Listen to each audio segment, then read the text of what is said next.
नमस्कार दोस्तों, स्वागत है आपका योगेंद्र साहू ऑनलाइन क्लासेस में। इस वीडियो सीरीज़ के माध्यम से हम हरिराम पटेल का छत्तीसगढ़ सामान्य अध्ययन कवर कर रहे हैं और आज के इस वीडियो में हम जनजाति का सेकंड पार्ट देखेंगे। ठीक है, छत्तीसगढ़ की जनजाति हम लोग पढ़ रहे थे, तो आज से सेकंड पार्ट देखेंगे। चलिए, अनुसूचित क्षेत्र क्या होता है देखते हैं। भारतीय संविधान के 5वीं और 6वीं अनुसूची में उल्लिखित क्षेत्रों को अनुसूचित क्षेत्र कहते हैं। 5वीं अनुसूची में कुल 10 राज्य छत्तीसगढ़, आंध्र प्रदेश, गुजरात, हिमाचल प्रदेश, झारखंड, मध्य प्रदेश, महाराष्ट्र, उड़ीसा, राजस्थान, तेलंगाना को शामिल किया गया है। वहीं 6वीं अनुसूची में 4 पूर्वोत्तर राज्यों को मतलब असम, मेघालय, त्रिपुरा और मिजोरम शामिल है। इसको आप ATMM करके याद कर सकते हो ना, ATMM। ठीक है, हम 2 बार है, असम, मेघालय, त्रिपुरा और मिजोरम। ठीक, जबकि छत्तीसगढ़ राज्य के 14 जिलों एवं 85 आदिवासी विकासखंड 5वीं अनुसूची के अंतर्गत अनुसूचित क्षेत्र के रूप में घोषित किए गए हैं। अब पूर्णतः अनुसूचित क्षेत्र में शामिल जिले 14 जिले हैं टोटल, याद रखिएगा 14 टोटल जिले हैं। कौन कौन से? कांकेर, कोंडागांव, बस्तर, सुकमा, रायपुर, बीजापुर, नारायणपुर, कोरिया, सूरजपुर, सरगुजा, बलरामपुर, जसपुर, कोरबा और 14वां है गोरेला, पेंड्रा, मरवाही। ठीक है, आप इसको मैप से आसानी से याद रख सकते। देखिए यहाँ ये वाला क्षेत्र पूरा का पूरा अनुसूचित क्षेत्र है। ठीक है, कोरिया, सूरजपुर, बलरामपुर, सरगुजा और जसपुर ये ऊपर का संभाग के 5 जिले हैं। बिलासपुर संभाग के कोरबा और गोरेला, पेंड्रा, मरवाही है। फिर मैदानी क्षेत्र के ज़्यादा नहीं है। फिर अब पूरा दक्षिण साइड देखने को मिल जाएगा। ये बस्तर संभाग पूरे के पूरे आ जाते हैं आपके। ठीक है, बस्तर संभाग के सभी जिले लगभग अनुसूचित क्षेत्र में शामिल होते हैं। इस तरीके से याद कर सकते हैं। क्लियर? चलिए आगे बढ़ते हैं। जनजातियों के कार्य देखते हैं। अब देखो, इसको ट्रिक के माध्यम से बहुत आसानी से हम लोग याद कर सकते हैं। जनजातियों के कार्य, अगरिया का कार्य है लौह शिल्प कला। तो देखो, अयस्क को गलाकर लोहे तैयार करते हैं। ठीक है, लोहा को आग में तपाते हैं ना, तलवार वगैरह बनाते हैं लोहा से, तो आग में तपाते हैं, तो आग से याद रखें अगरिया। तो लोहा और आग का संबंध है, तो आग से अगरिया। तो अगरिया क्या करे, कौन सा कार्य करते हैं? लोहा शिल्प कला का कार्य करते हैं। ठीक है, अयस्क को गलाकर लोहा तैयार करते हैं। फिर कमार बाँस शिल्प कला तथा टोकरी निर्माण कार्य करते हैं। अब बहुत सारी महिलाएँ देखना अपने कमर में टोकरी वगैरह बांध के, मतलब यहाँ पे कुछ भी पोटली वोटली रख के सामान ले जाती है, सामान रखे रहती है उसमें, तो वहाँ से कमर से कमार याद रख सकते हैं। और जो टोकरी है वो सब बांस का है। इस तरीके से याद करके बांस शिल्पकला तथा टोकरी निर्माण कार्य करती है। कौन? कमार जनजाति बांस शिल्पकला तथा टोकरी निर्माण कार्य करते हैं। फिर कंडरा बांस का बर्तन बनाने का कार्य करती है। कौन? कंडरा। ये बांस से टोकरी वगैरह निर्माण कार्य, और ये बांस का बर्तन बनाने का कार्य करते हैं कंडरा। फिर बिरहोर देखते हैं। बिरहोर बांस शिल्पकला, ये बांस का बर्तन बनाने का कार्य करते हैं बिरहोर भी। धनवार भी बांस शिल्पकला का कार्य करते हैं। क्लियर? हलबा कृषि कार्य करते थे, तब चिवड़ा पोहा बनाते हैं। तो देखिए, हलबा से हल याद करिए, हलबा से हल याद करिए, और हल से क्या करते? कृषि कार्य करते ना, हल जोतने का काम आता है। तो हलबा क्या करते? कृषि कार्य करते हैं तथा चिवड़ा पोहा बनाते हैं। ठीक है, चिवड़ा मतलब पोहा बनाते हैं। फिर धुरवा मुख्यतः कृषि पर निर्भर रहते हैं तथा केन मतलब गन्ना से निर्मित वस्तुओं का विक्रय करते हैं। धुरवा क्या करते हैं? मुख्यतः कृषि पर निर्भर रहते हैं तथा केन मतलब गन्ना से निर्मित वस्तुओं का विक्रय करते हैं। खड़िया क्या करते हैं? पालकी ढोने का कार्य करते हैं। इसको कैसे याद रखोगे? देखो, पालकी ढोते हैं, जब पालकी ढोते हैं तो 4 लोग ऐसे खड़े रहते हैं ना, आगे पीछे 4 लोग उसको पकड़ के खड़े रहते हैं। तो खड़े रहते किसको? पालकी पकड़ के। तो पालकी ढोने का कार्य कौन? खड़े रहने से खड़िया। तो खड़िया जनजाति जो है पालकी ढोने का कार्य करती है। कोरकू भूमि खोदने का कार्य करती है। ठीक है, कोरकू जनजाति है वो भूमि खोदने का कार्य करती है। खैरवार है कत्था निकालने का कार्य करती है। खैरवार जनजाति कत्था निकालने का कार्य करती है। तो देखिए, इसको मैं इस तरीके से याद किया था कि मेरी मम्मी को जो है, मेरी माँ को ये पान, सुपारी, राधा सौंफ ये सब खाने से सख्त नफरत है। ठीक है, तो पान खाने से भी यहाँ तक मेरी माँ मना करती थी और बोलती थी कि तू खाते दिख गया तो तेरी खैर नहीं। तो पान में कत्था मिलता है। ठीक है, कत्था लगे रहता है, कत्था लगाते पान में। तो माँ ने बोला कि पान खाते दिख गया मतलब कत्था खाते दिख गया तो तेरी खैर नहीं। तो खैर से खैरवार जनजाति क्या करती? कत्था निकालने का कार्य करती है। ठीक है, फिर पारदी। पारदी क्या है? काले रंग के पक्षी का शिकार करते हैं पारदी। ठीक है, पारदी क्या करते हैं? काले रंग के पक्षी का शिकार करते हैं। कंवर सैन्य कार्य करते हैं। कंवर सैन्य कार्य करते हैं। ठीक है, फिर भद्रा क्या है? सेवा कार्य करते हैं। ठीक है, इसको सेवा में भर्ती लिखते हैं, इसका सेवा में भर्ती हुआ, सेवा में भर्ती ऐसे याद रखिएगा ना, मतलब कुछ सेवा करने के लिए इसका भर्ती किया गया। ठीक है, तो सेवा का कार्य कौन करते हैं? भद्रा। भर्ती से याद रखना भर्तरा। फिर कोल कोयला खोदने का कार्य करती। कोल को इंग्लिश में भी कोल अगर ऐसे लिखें कोल, ये कोल का मतलब ही होता है कोयला। ठीक है, तो कोल क्या करते, कोयला खोदने का कार्य करते हैं। फिर शिकारी छिंद पत्ते से चटाई टोकरी एवं झाड़ू बनाने का कार्य करते हैं। शिकारी जनजाति छिंद पत्ते से चटाई टोकरी एवं झाड़ू बनाने का कार्य करते हैं। ओझा घोड़ क्या करते हैं, गोदना गोदने का कार्य करते हैं। कौन, ओझा घोड़ गोदना गोदने का कार्य करते हैं। प्रधान क्या करते हैं, गाथा गायन या संगीत कार्य रहता है। प्रधान का क्या काम रहता है, गाथा गायन या संगीत कार्य। संवरा सांप पकड़ने का कार्य करते हैं। सा से संवरा, सा से सांप, तो संवरा जो है सांप पकड़ने का कार्य करते हैं। फिर जनजातियों के प्रमुख पंचायत प्रमुख कौन कौन होते हैं, ठीक है। जाति पंचायत का प्रमुख कौन होता है, देखें कमार कुरहा, ठीक है। कमर कुरहा से करके याद कर सकते हैं, ठीक है। तो कमार का कुरहा। परजा का मड़ूली, परजा के जाति पंचायत का प्रमुख कौन कहलाता है, मड़ूली कहलाते हैं, ठीक है। मड़ूली, परजा का मड़ूली। अबुझ माड़िया का मांझी, ठीक है। माड़िया मांझी, इसको माड़िया मांझी करके याद रखिए। माड़िया से मांझी याद रखिएगा, तो माड़िया मांझी। फिर बिहार नगेशिया पंडो, ये सबके कौन है, मुखिया, ठीक है। बिहार नगेशिया पंडो ये सबके पंचायत प्रमुख कौन है, मुखिया। फिर बिरहोर का मालिक, ठीक है। बिरहोर का मालिक गोंड और कंडरा के राजा कहलाते हैं। गोंड और कंडरा के राजा कहलाते हैं। उराय को है महतो, उराव के प्रमुख को क्या बोलते हैं, पंचायत प्रमुख महतो। खड़िया के प्रधान, खैरवार के महतो मांझी और मांझी के मांझी है, ठीक है। मुंडा का परहा राजा, ठीक है, परहा राजा। धनवार का धनिया। भुंजिया का पुजेरी और पाती। बिंजवार, मंजवार, अगरिया, भैना, कोंद, कंवर ये सबके गोंटिया है, ठीक है। बिंजवार, मंजवार, अगरिया, भैना, कोंद, कंवर ये सबके कौन है, गोंटिया, ठीक है। आगे देखते हैं जनजातियों के देवी देवता। तो उराव के देवी देवता कौन है, सरना देवी, ठीक है। उराव के कौन है, सरना देवी है। कोरवा के है खुड़िया रानी। कंवर के हैं सगरा खंड, ठीक। उराव की कौन है, सरना देवी। कोरवा की खुड़िया रानी। कंवर की सगरा खंड। बैगा का बूढ़ा देव, ब से बैगा, बा से बूढ़ा देव, ठीक है, ब तो बैगा बूढ़ा देव। भतरा के शिकार देवी। बिंजवार की विंध्यवासिनी देवी। कमार की छोटे माई, बड़े माई। और मुड़िया का अंग देव, देखो मुंडी भी एक अंग है शरीर का। मुड़िया सर अंग है ना एक प्रकार का, तो मुंडी से याद रखिए मुड़िया क्या, अंग देव, क्लियर। मुड़िया याद रखेगा, अंग देव। नित्य संबंधी देवी देवता याद करते हैं, तो देखिए कर्मा नृत्य की देवी देवता कौन है, कर्मा देवी। कक्सार नृत्य, लिंगोपेन या लिंग देव। कक्सार नृत्य के देवी देवता कौन है, लिंगोपेन या लिंग देव। घोटुल नृत्य के भी लिंगोपेन। माओ पाटा के सिरहा देव, ठीक है, माओ पाटा के सिरहा देव। खम्ब स्वांग खंडरा देव, खम्ब स्वांग के कौन, खंडा देव।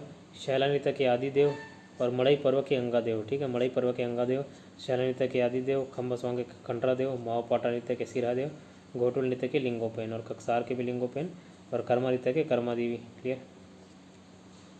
इस राज्य की जनजातियाँ परलौकिक शक्ति के रूप में बोंगा देव को मानती हैं, ठीक है। बोंगा देव किसको मानती है, बोंगा देव।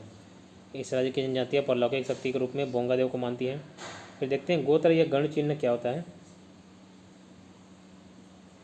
तो देखिए जनजाति समाज में गण चिन्ह का विशेष महत्व होता है, ठीक है। गण चिन्ह का विशेष महत्व होता है। जनजाति समाज अनेक गण चिन्ह मतलब टोटम गोत्रों में बटा होता है, जिनका विभाजन देवताओं के आधार पर किया जाता है। जैसे नालुंग पेन ये 4 देवताओं को पूजने वाले होते हैं। संयुंग पेन 5 देवताओं को पूजने वाले। सारुंग पेन 6 देवताओं को पूजने वाले और येरुंग पेन 7 देवताओं को पूजने वाले हैं। जनजाति अपना उद्गम टोटम नामक विशिष्ट तत्व को मानते हैं, ठीक है। टोटम नामक विशिष्ट तत्व से मानते हैं अपना उद्गम। चलिए आगे देखते हैं प्रचलित विवाह। अब प्रचलित विवाह में एक एकल विवाह और एक बहु विवाह। बहु विवाह मतलब सास बहू वाला बहु नहीं है, बहु विवाह मतलब एक से अधिक से विवाह, ठीक है। तो एकल विवाह में कौन है, साली या पत्नी भगिनी और देवर या पति भातृ, ठीक है, प्रचलित सामान्य विवाह। और बहु विवाह में बहुपति विवाह और बहुपत्नी विवाह। बहुपति विवाह भी 3 प्रकार के हैं, भातृ विवाह, अभातृ विवाह और समूह विवाह। अब इसको डिटेल में देख लेते हैं। अब देखिए पैडुल या चढ़ विवाह ये कौन से जनजाति में होता है, तो गौड़ जनजाति में पैडुल या चढ़ विवाह होता है। फिर इसको कैसे याद रखोगे, तो देखिए बताओ, गोड़ या पैडुल चढ़ विवाह। गोड़ से याद रखना, गोड़ हाथ गोड़ सुने होगे, तो पैर को गोड़ बोलते हैं छत्तीसगढ़िया में, ठीक है।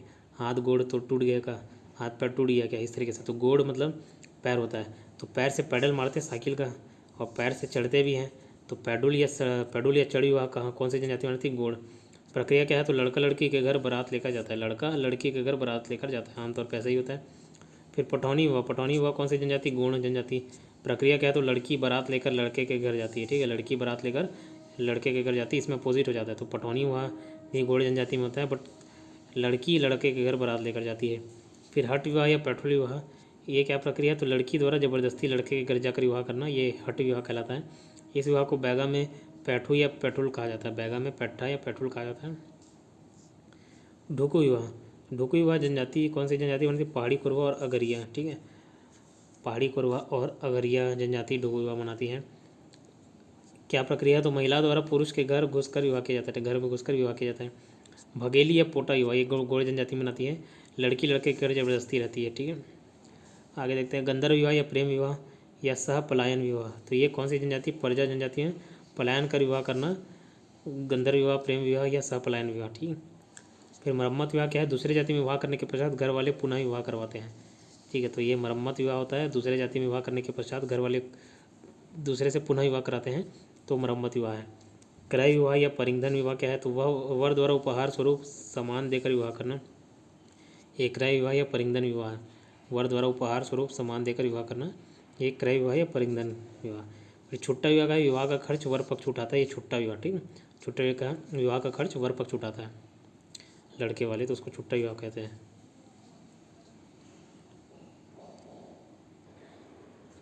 चलिए आगे देखते हैं सेवा या चरदिया विवाह या लमसेना विवाह, तो ये कौन सी जनजाति में आती है, गौड़ जनजाति, सेवा चरदिया लमसेना विवाह। तो प्रक्रिया क्या है, वर द्वारा वधु मूल्य चुकाने हेतु अपने लमसेना मतलब ससुराल में सेवा देना लमसेना विवाह कहलाता है, या चरदिया विवाह या सेवा विवाह। तो चरदिया गोड़ में उपनाम चरदिया गोड़ में, घरजन कंवर में और घरजिया बिंजवार में, ठीक है, चरगिया गोड़ में, घरजन कंवर में और बिंजवार में क्या बोला जाता है, घरजिया बोला जाता है।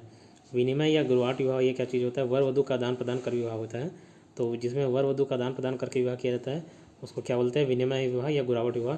उपनाम क्या, तो बिरहोर जनजाति में से गोलत विवाह कहते हैं, क्या कहते हैं, गोलत विवाह, बिरहोर जनजाति में से गोलत विवाह कहते हैं। फिर दूध लौटावा विवाह, तो कौन सी जनजाति कहती है, गोड़। प्रक्रिया क्या है, तो ममेरे फुफेरे भाई बहन का विवाह किया जाता है इसमें दूध लौटावा विवाह में। फिर हल्दी पानी विवाह क्या है, तो हल्दी पानी विवाह विदुर विवाह है, विदुर विवाह को हल्दी पानी विवाह बोला जाता है, विदुर पुनः विवाह को हल्दी पानी विवाह बोला जाता है। फिर गवन विवाह क्या है, तो बाल्यकाल में विधवा हो चुकी कन्या का विवाह किया जाता है, किसमें, गवन विवाह में, ठीक है, बाल्यकाल में विधवा हो चुकी कन्या का विवाह किया जाता है। फिर पाटो विवाह क्या है, तो जनजाति कौन सी जनजाति मनाती है पाटो विवाह, कोरकू। और प्रक्रिया क्या है, तो स्त्री का पुनर्विवाह पाटो विवाह कहलाता है, स्त्री का पुनर्विवाह पाटो पुनर्विवाह। महुआ विवाह क्या है, तो उचित वर ना मिलने पर महुआ या चार वृक्ष से विवाह कर लिया जाता है, ठीक है, तो ये महुआ विवाह कहलाता है। काड़ विवाह क्या कहलाता है, तो ये भुंजिया जनजाति करती है, काड़ विवाह भुंजिया जनजाति करती है। प्रक्रिया क्या, लड़कियों में विवाह पूर्व किया जाता है, ठीक है, लड़कियों में विवाह पूर्व किया जाता है काड़ विवाह। तीर विवाह, तो ये जनजाति कौन सी, बिंजवार। तो तीर संबंधी देखिए, तीर धनुष से वॉर लड़ा जाता है, तो मतलब जंग लड़ा जाता है, तो जंग को इंग्लिश में क्या बोलते हैं, वॉर, जंग को क्या बोलते हैं, वॉर बोलते हैं। तो तीर विवाह मतलब कौन करता है, बिंजवार, वार से बिंजवार याद रखिएगा, ठीक है, वॉर बिंजवार। तो तीर विवाह कौन करती है, बिंजवार जनजाति। प्रक्रिया क्या है, तो लड़की का तीर के साथ विवाह किया जाता है, ठीक है। फिर अपहरण विवाह या पायसोतुर विवाह, जनजाति गूढ़। प्रक्रिया क्या, युवक द्वारा युवतियों का अपहरण कर लिया जाता है, अपहरण विवाह या पायसोतुर विवाह में। इंपॉर्टेंट पॉइंट देखते हैं, नोट, काडम्बरा मतलब पुष्प विवाह या अबुझ माड़ियों में कौमार्य संस्कार से संबंधित है, ठीक है। काडम्बरा या काडम्बरा या कांडाबरा या पुष्प विवाह या अबुझ माड़ियों में कौमार्य संस्कार से संबंधित है, क्लियर। चलिए आगे देखते हैं, जनजातियों का युवा गृह देखते हैं, है ना। तो मुड़िया का घोटुल, जैसे मुड़िया का घोटुल, इसको आसानी से याद रख सकते हो, देखो, गला घोट के मारना बोलते हैं ना, गला घोट के सुने होगे, तो गला ना करके मुड़ी को घोट दिए, ठीक है, मुड़ी घोटना, गला ना घोट के मुड़ी घोटना। तो मुड़िया या मुड़िया का क्या है, मुड़िया का ये घोटुल है युवागृह, ठीक। विशेष क्या है, तो इसके पुरुष को चेलिक बोला जाता है और महिला को मुटियारिन, पुरुष को चेलिक, महिला को मुटियारिन। और पुरुष सदस्य प्रमुख कौन है, तो सिरदार, और महिला सदस्य प्रमुख होती है बेलोसा। इसमें बहुत कन्फ्यूजन होता है, तो इसको याद रखने का सबसे आसान ट्रिक बता रहा हूँ। जो मुड़िया में याद रखिएगा, मुड़िया में जो घोटुल है वहाँ उसके पुरुष बहुत चालाक रहते हैं, पुरुष चालाक रहते हैं, और महिलाएं जो रहती है मोटी रहती हैं। तो चालाक से चेलिक याद रहेगा, महिला से मुटियारिन, ठीक है। और उसके सदस्य के प्रमुख कौन है, सिरेदार मतलब सरदार, प्रमुख मतलब अपन सरदार बोलते हैं, इस जिले इस कबीले का सरदार ये है, इस क्षेत्र का सरदार ये है, तो सरदार से याद रखना सिरेदार। तो पुरुष सदस्य प्रमुख सिरेदार है और महिला सदस्य प्रमुख बेलोसा है, याद रहेगा इतनी बात। तो नृत्य कौन कौन से? हुल्की पाटा, मांदरी नृत्य, ककसार नृत्य, ये सब मुड़िया जनजाति की के नृत्य हैं। हुल्की पाटा, मांदरी नृत्य, ककसार नृत्य। संदर्भ क्या है? तो सामाजिक शिक्षा देना, जीवन साथी के चुनाव में सहायक और सेवा भाव जागृत करना। वर्णन किसमें? तो दमाड़िया एंड देयर घोटुल, ठीक है, बाई वेरियर एल्विन। तो वेरियर एल्विन ने अपने इस किताब में मेंशन किया है ये सब चीज़ें। फिर आगे देखते हैं उराव जनजाति। तो उराव जनजाति है धुमकुरिया। उराव जनजाति कौन सा युवा गई? उसका धुमकुरिया है, और इसके पुरुष को धांगर बोलते हैं। धा से धुमकुरिया, धा से धांगर, है ना। तो धुमकुरिया और धांगर। फिर बिरहोर का गीतियोना, बिरहोर का गीतियोना कहलाता है। भारिया का रंग भंग। तो देखो रंग भरते हैं ना, रंग पेंटिंग करते हैं तो रंग भरते हैं, रंग भरते हैं। तो रंग से है रंग भंग और भरना से है भारिया। तो भारिया का जो युवगृह है क्या कहलाता है? रंग भंग। भुइया का है घसर वासा। घसर वासा से घर याद रखिए, घसर वासा घर। तो घर में भुइया रहता है, जमीन रहता है भुइया, तो भुइया से घसर वासा। भुइया का क्या है? युवगृह घसर वासा, घसर वासा, ठीक है। प्रजा का धांगा बक्सर। धांगा बक्सर को याद कीजिए, बॉक्सर मतलब बॉक्सर, धांगा बक्सर मतलब बॉक्सर। अब बॉक्सर अगर एक पंच मारता है तो ज़मीन में पड़ जाते हैं ना, ज़मीन में गिर जाती है, पड़ जाते हैं ऐसा। तो बॉक्सर बॉक्सिंग पड़ जाएगा या पड़ जाएगा, तो बॉक्सिंग पड़ जाएगा बक्सर, धांगा बक्सर, और पड़ जाएगा मतलब पड़ जा, ठीक है। फिर कोंद क्या है? तो धांगड़ा घर पुरुष और धांगड़ी घर महिला, ठीक है। धांगड़ा घर और धांगड़ी घर, ये कोंद है, कोंद में। क्लियर। आगे देखते हैं जनजातियों को इसका स्थानांतरित कृषि क्या होता है? देखिए छत्तीसगढ़ में जनजातियों द्वारा किए जाने वाले कृषि को स्थानांतरित कृषि कहते हैं। इस प्रकार की कृषि को भारत में झूम के नाम से जाना जाता है, ठीक है, झूम कृषि। तो इसी में जनजातियों के अलग अलग नाम से विख्यात हैं। तो देखिए कौन कौन से? बैगा का व्यवहार, ब से बैगा, ब से व्यवहार। तो व्यवहार स्थानांतरित ना कृषि कौन करता है? जनजाति, ठीक है, बैगा जनजाति करती है। गोड़ क्या करती है? धारिया या व्यवहार। गोड़ क्या करती है? धारिया या व्यवहार। भतरा है दहिया और कमार है दाहिया। इसको कैसे याद रखिएगा? देखें दोनों में कन्फ्यूजन बहुत होता है। भ के आगे क्या मात्रा लगा है? अ, मतलब भ प्लस अ से मिल के बना हुआ है भ। और कमार, कमार में आ रहा है माँ, माँ के साथ देखिए आ शब्द आ रहा है। तो जिसमें अ लिखा हुआ उसमें दहिया है, मतलब द के बाद अ ही आ रहा है दहिया। और कमार में माँ के बाद आ जा रहा है, तो यहाँ पे भी द के बाद आ जा रहा है दहिया, ठीक है। तो ये दहिया और ये दाहिया। कोरवा कौन से कृषि करती है? देवारी कृषि करती है। अबुझ माड़िया पेद्दा करती है, और माड़िया भी पेद्दा करती है, ठीक है, याद रहेगा। चलिए आगे बढ़ते हैं। जनजातियों का नृत्य देखते हैं। तो ज़्यादातर सब नृत्य मुड़िया करती है। अगर आपको एग्ज़ाम में नहीं आते रहे और आपको रिस्क लेना हो, तुक्का मारना हो, तो मुड़िया याद कर लीजिए, ठीक है। मुड़िया जनजाति पे आप ट्रिक मार दीजिएगा। और यहाँ याद करने का तरीका है कि जो नृत्य मुड़िया के अलावा कोई करती है उसको याद कर लीजिए, और बाकी सब में मुड़िया मार दीजिएगा, ठीक है। फिर भी हम लोग लाइन से देखते हैं। बाकी जो नृत्य मुड़िया जनजाति के अलावा कोई और करता है उसको याद रखना, बाकी सब मुड़िया करती है। जैसे मांदरी नृत्य मुड़िया या मुड़िया करती है, ये घोटुल के बाहर किया जाता है। मांदरी नृत्य मुड़िया या मुड़िया कहती है, घोटुल के बाहर किया जाता है। फिर ककसार या ककसार नृत्य, ये मुड़िया या अबुझ माड़िया करते हैं। ये घोटुल के देवता लिंगो पेन को आराधना करने के लिए यह नृत्य किया जाता है। ककसार पर्व भी मनाया जाता है, ठीक है। ककसार नृत्य मुड़िया माड़िया का लोग करते हैं, अबुझ माड़िया। घोटुल के देवता लिंगो पेन को आराधना करने के लिए यह नृत्य किया जाता है। ककसाड़ पर्व भी मनाया जाता है। ये बाल तोड़ नृत्य, ये भी मुड़िया करती है। मड़ई महोत्सव के समय अंगा देव की पूजा हेतु नृत्य किया जाता है, ठीक है। मड़ई महोत्सव के समय अंगा देवी की पूजा हेतु नृत्य किया जाता है। फिर गेड़ी नृत्य या टिटोम नृत्य, ये भी मुड़िया करते हैं, केवल लड़के भाग लेते हैं गेड़ी नृत्य में। हुल्की पाटा मुड़िया माड़िया ये करते हैं, ये सामान्य अवसर पर। मुड़िया या मुड़िया करती है, सामान्य अवसर पर यह नृत्य किया जाता है। आगे देखते हैं घोटुल पाता, मुड़ी को घोट देंगे से घोटुल पाटा मुड़िया मुड़िया करती है, मृत्यु के अवसर पर किया जाता है। मुड़ी को घोट देंगे तो मर जाएगा ना, गला घोटने से वैसे ही इंसान मर जाता है, तो मुड़ी घोटने से भी। तो घोटिल पाटा मृत्यु के अवसर पर किया जाता है। माओ पाटा मुड़िया शिकार के समय नृत्य करती है। तो माओ पाटा कब करती है? शिकार के समय। तो शिकार के समय मारते हैं ना, माओ मतलब मारना, समझ लो, ठीक है। माओ मतलब मारो, उसको मारो। तो कौन कैसे मारोगे? शिकार करके। तो शिकार के समय यह नृत्य किया जाता है, कौन सा? माओ पाटा। फिर लिंगो पाटा कौन करता है? प्रधान। लिंगो पाटा कौन करता है? प्रधान। फिर कर्म नृत्य बैगा उराव कमार सामान्य अवसर पर किया जाता है, ठीक है। कर्म नृत्य बैगा उराव और कमार करती हैं। बिल्मा नृत्य बैगा, ब से बिल्मा, ब से बैगा, तो ये विजयादशमी के दिन यह नृत्य करते हैं। फिर सैला नृत्य या डंडा नृत्य कौन करता है? तो बैगा या गोण, ये दीपावली के समय। डंडारी नृत्य भतरा लोग करते हैं, होली के अवसर पर किया जाता है। सरहुल नृत्य उराव लोग करते हैं, यह नृत्य साल वृक्ष में फूल आने पर किया जाता है, ठीक है। तो सरहुल नृत्य कौन करता है? बहुत इंपॉर्टेंट है, उराव जनजाति करती है। यह नृत्य साल वृक्ष में फूल आने पर किया जाता है। पैडुल नृत्य दोरला जनजाति करती है, विवाह के अवसर पर किया जाता है। ठीक है, पैडुल नृत्य दोरला जनजाति करती है, विवाह के अवसर पर किया जाता है। फिर बार नृत्य कंवर र आ रहा है, बार में भी रहा, कंवर में भी रहा, तो बार नृत्य कंवर जनजाति करती है, मनोरंजन के समय नृत्य किया जाता है। दमनाच नृत्य देखिए, दमनाच नृत्य कोरवा जनजाति सबसे भयानक या खतरनाक नृत्य होता है, विवाह के अवसर पर किया जाता है। ठीक है, दमनाच नृत्य। थापड़ी नृत्य क्या है, कोरको जनजाति करती है, बैसाख माह में किया जाता है। ठीक है, थापड़ी नृत्य कोरको जनजाति करती है और बैसाख माह में किया जाता है। ढांडल नृत्य कोरको जनजाति करती है। बैसन हॉर्न नृत्य या गौर सिंह नृत्य किसको बोलते हैं, तो ये एक ही है, दोनों का नाम बैसन हॉर्न नृत्य या गौर सिंह नृत्य एक ही डांस है। मारिया मारिया करती है, ये गोंचा पर्व में मारिया जनजाति द्वारा भैंस के सिंग को लगाकर नृत्य किया जाता है। मृतक स्तंभ स्थापित करते हैं इसमें। ठीक है, मृतक स्तंभ, यह नृत्य डंडामी मारिया द्वारा भी किया जाता है। क्लियर। और फिर आगे देखते हैं परबा नृत्य। तो परबा नृत्य ध्रुवा जनजाति करती है, सैन्य नृत्य एक प्रकार का। फिर पड़म नृत्य देखते हैं, भड़म नृत्य ये भारिया जनजाति करती है, लंबे समय तक, सबसे लंबे समय तक चलने वाला नृत्य है भड़म नृत्य। ठीक है, फिर पूस कुलाग या पूस कलगा नृत्य ये मुड़िया जनजाति करती है, केवल पुरुषों द्वारा किया जाता है, पूस कुलाग या पूस कलगा। ठीक है, समझ आए। इस वीडियो में इतना ही है, इसके आगे का पार्ट नेक्स्ट वीडियो में कवर करेंगे। चलिए मिलते हैं नेक्स्ट वीडियो में, धन्यवाद।